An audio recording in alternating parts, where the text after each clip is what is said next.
outdoorsman who loves the fields and streams that filter through this land of ours and fill a sportsman's dreams. Enjoy what nature holds for us, her bounty never ends. Getting back to basics with the practical sportsman. It's always an adventure, no matter where we go. From a favorite hunting spot to the hottest fishing hole. Outdoor life we all can share with family and friends. We'll do it all together with a practical sportsman. We'll do it all together with a practical sportsman. Hello, sportsmen. Hey, this is the first time I can remember wishing that we could do February all over again. I don't think March is going to be quite as pleasant. That warm weather almost put me in the mood for turtle hunting with Nelson Hurst, which we did last August. Once again, he tried to get me to put my hand under the stream banks. Hey, we caught some surprisingly large fish in this tiny little stream. We'll talk turtle, though, in just a moment. You stay tuned. I'm Fred Trost. It's Thursday night. You're watching The Practical Sportsman. Now, it doesn't look like they've gotten any of the bait, or have they? Can they eat it? Oh, yeah, they got a couple. There he is. It's a nice turtle. It's a little bit bigger than one we caught the other day. Well, setting traps for snapping turtles is the conventional way to catch them. Nelson Hurst from Holt sets turtle traps, and he knows how vicious snapping turtles can be. But that does not stop Nelson from hunting turtles a very unconventional way. He likes to catch them with his bare hands. Last August, on one hot day when the water levels were at their end of the summer lowest, Nelson talked me into trying bare-handed turtle hunting for the third time, and I can't say that I really wanted to catch one myself, though. I did bring the fishing rod to divert myself from the dangers. Well, actually, Nelson told me to bring an ultralight rod along because there would be fish in this little creek that flowed somewhere up in Michigan's thumb country. Are you kidding me? It has a drag gain on. Make a believer. Just a minute, just take your time. Just... Well, isn't that awesome? I just walked up through there. Wait a minute, just... Bring it over here to the shore. Have we seen it yet? Oh, it's a bass. Nice bass. I guess it's a nice one. Jeez. This is unbelievable. No, just take it easy. No kidding. Sean Ritter hooked this bass not 5 minutes into this trip. We could see the road from here. That is incredible. Oh, right in the sun there. Yeah, that's amazing. That is a big bait, considering the size of this stream. Yeah. Cool. Isn't that the darndest thing? You know, I just walked up right by there. Well, this wasn't a fishing trip. It was a turtle hunting trip. I couldn't believe that a tiny creek like this would actually hold big fish. Here's why there's bass in here. I mean, see how deep this is? And this is all gravel and rocky on the bottom. So that's why they're in here. Geez, you'd never know that there was a hole like that. This murky water. That's pretty cool. Well, we were just walking and casting little lures in little pockets of water. This bass had been living all summer in a hole that wasn't any more than 2.5 feet deep. Can you believe this? Holy cow. We are knocking him. This, well, he's covered with weeds right now, but I just caught a little pike. This is incredible. I thought I was hooked on the weeds. Well, I guess I was partly. Now there's a cute little fish, just like the big ones. I tell you, it's already a slime producer. Get that hook up, but it hit right on that. There we go. Little northern pike. But you can see down there, look at the rocks on the bottom, John. Mm-hmm. That's what makes this good fishing. Woo! Isn't that something? It's unbelievable. Unbelievable. Who would have ever guessed? Looking off that bridge, not in a million years. You'd never. I didn't even get a hit off that bridge. You'd never guess. Well, we caught 2 fish from the first 2-foot hole we came across not 100 yards from the road. You know, little creeks and drainage ditches like this crisscross throughout Michigan, and in late summer, they don't have much of a water flow. Fish are concentrated in the holes where they're easy pickings for predators as well as for fishermen. Now, we not only found fish, but we found crustaceans and mollusks. Yeah, there. Nice clam. Sign of a pretty good stream that's not too bad polluted for these to be living. Oh, you mean a clam? This looks like a pretty large one. Mm-hmm. It is. Raccoons like these. Yeah, we'll probably see a pile of shells around here someplace pretty soon where they've been out digging after them. Yeah, this is an amazingly rocky stream. There's some deep holes in it. But that isn't good for turtles, is it, or is it? Yeah, it's all right. This stream here over the years has produced a lot of turtles. It's not that bad. Plus, you got a lot of feed. It's a lot of fish, a lot of crayfish, a lot of minnows. We heard frogs when we came down. So, I mean, everything's here for them. Turtles don't eat live things, though, do they? They just eat dead things? No, they eat live. They like them live. They're kind of like humans. They like to have their dinner, fresh. But they can catch fish. No, what they do is they can catch them, but what they do is they'll take a bite out of one. The fish get away, but it'll die. And then they'll be attracted to the smell of that dead fish, so they'll eat it. They're really a carrion eater, but they'll eat these weeds in here. Doesn't make any difference. They'll eat anything. Well, what are you looking for to find them? I mean, undercut banks, drift piles, just any place where they can crawl up and get underneath. As long as a lot of times if they can get their head under something, they think they're hid. Okay, let's talk about this right now before we go any further, before I stick my hands down here. Is this a good kind of day when they have their heads in, as opposed to where they're feeding and have their heads out? Yeah, provided they got enough to eat the night before. Okay, it should have been a good feeding night last night.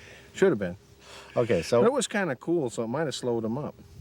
But we're counting on them burrowing in and their tails out. Yeah, they'll be burrowed in, tails out. Now, when you feel down in the water, and if I feel down there, what should I feel for? No, Fred. You had that wrong. I know, I said if, word didn't I? if. I know. If in there. I'm going to do it. What am I feeling for? How do I do this? You want to keep your hand just like this on the bottom. Oh, on the bottom? Yep. And you go pretend this rock here is the bottom. You want to keep your hand just like that, right on the bottom. Mm-hmm. Because that way, if he does bite, half the time, he won't get a hold of you.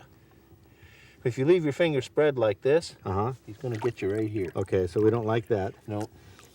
When you feel him, you'll know that it ain't right. Mm-hmm. Even when you touch the shell. Mm-hmm. But as soon as you hit the skin, you'll know. And then you come right up and try to get on top of the shell, and then you feel for the jagged edges. And if you get to the end of the shell and it's real smooth, oh no, that's you the wrong shouldn't go end. no farther. You should back up and get to it. Okay. We'll get you. Well, folks, how'd I do? Did I look like I was paying attention, like I was really going to put my hand way back underneath a muddy bank? You want to remember, Fred, that when you get back in here, you don't want to bring your hand out of the water. If you run to where there's no water, there's no turtle.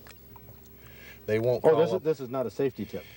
Yeah, it's a safety tip. Oh. Because a muskrat could be laying up there. He may bite you underneath there. Funny how these part of the story come out as we go, the dangers. Now, this doesn't look bad, so I'll put my hand down. No, you did it wrong. You bounced it along. I know it, I know it. Shut your fingers. Oh, yeah. And how fast do you move? Oh, just slow. If you ever watched a turtle, even when you're teasing it, he doesn't strike all the time. In the water, he's even less. This is marvelous information. Well, I don't think it would be accurate to say that I'm an aggressive snapping turtle hunter. I prefer looking for harmless turtles in open water. You know, the small ones that pull their heads back into their shells? Nope. It's a Blandings. It's a Blandings turtle. Disappeared. I wish snappers would do that. That would make it a lot easier. Now, see, they're on the endangered Yep. species in Michigan. Yeah, they tuck their tail right in there. Now, is that what a snapper does? No. Well, he'll curl his tail along the side when he's in the water, yeah. But they don't have a shell like this that they can get it's- into. No, it's soft. See, touch him. That's how you'll tell when you get around one, or back or in the back. Okay. Feel the skin. Stick your finger. It won't shut on you. Yeah, that doesn't collapse, does it? No. That's No. fixed.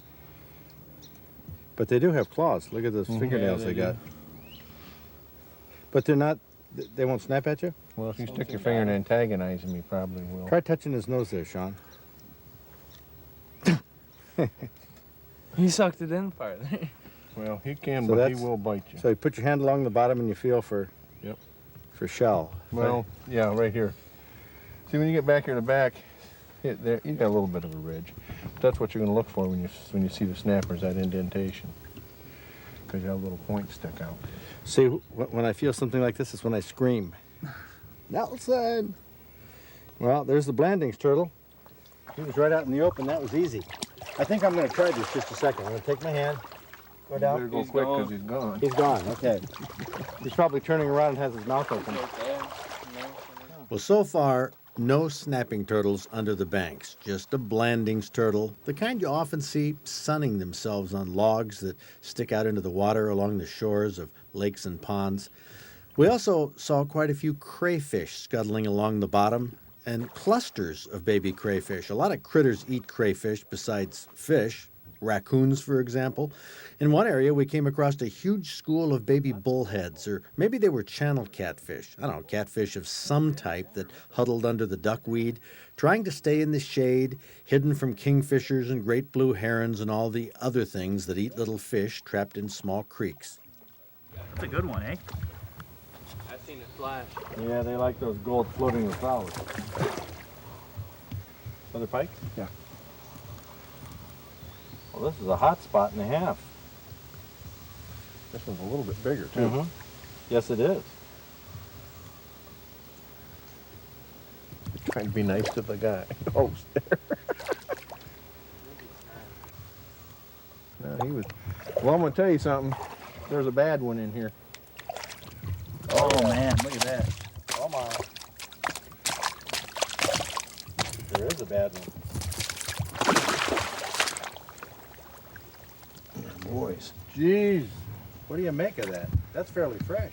Yeah. Let's see that. Tell the That turtle is- camera, just like that is fine. Well, I don't know. It looks, maybe that is kind of scarred, but what do you That's make all of that? fresh. Jeez. Now, he's what, 18 inches? Yeah. I figure whatever had him for dinner is probably in the Yeah. 30-inch range. Mm-hmm.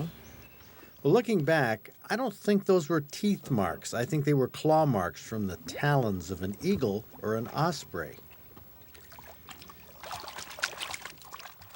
Well, this wasn't supposed to be a fishing trip. We were supposed to be yanking snapping turtles out from under the muddy banks the way Nelson showed me in 1992 on a stream in Clinton County. Oh, that was exciting. Hey, you're in there with two hands. I don't think so. See. Uh-oh, here we go. Oh! Awesome. Look at that. Oh, no. Nelson. Way to go. I knew what it was as soon as I hit it, but I couldn't tell whether I had him by the head or what. Where was he? How was he? I hit him here. Right in the tail? Yeah, but he had his tail curled. Well, a snapping turtle can tear a chunk out of your hand in one bite, so why would I stick my hand into a place where a snapping turtle would hide? I'll be giving my orders here to check the log from this side. Fingers together, flat. There's a stick.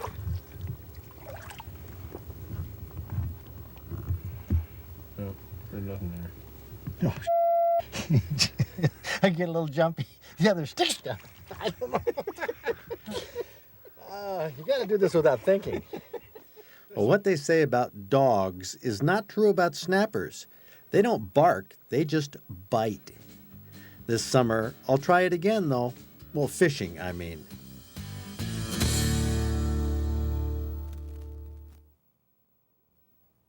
Maria Ponce from Leroy cooks up snapping turtles for her turtle hunting husband, Scott. One of their favorites is Maria's turtle soup, which starts with fried turtle. Maria parboils the turtle until the meat falls off the bones. Then she cuts the turtle meat into bite-sized pieces, coats it with Bisquick, and fries it in vegetable oil until it's crisp. Then in a large pot, she combines 2 cans of chicken broth with an 1/8 cup of natured seasonings, 4 cups of diced potatoes, 2 cups of water, and a half stick of butter, 1 diced onion. She boils that for 5 minutes, reduces the heat to simmer, and adds a bag of frozen peas and carrots, a can of evaporated milk, a pound of Velveeta cheese, 2 cups of chopped cabbage, and the turtle meat, simmering that until the potatoes are tender. Now, this is an outstanding dish. If you don't have turtle, Maria's turtle soup could be Maria's turkey soup. And we'll have this recipe in the Outdoor Digest magazine. Ooh.